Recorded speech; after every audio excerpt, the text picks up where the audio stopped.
อย่าไปนะ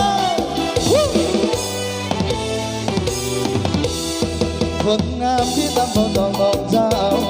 ที่นั่งเงาผมคอยปกป้องมองไว้เดินตามเจ้ามันมาทำจิตให้ดวงใจพี่นั้นโดนมีไม่เชื่อตากลมเจ้าคงเหมือนดังผมมีสบตาเหมือนดังภาพเป็นฟังเตือน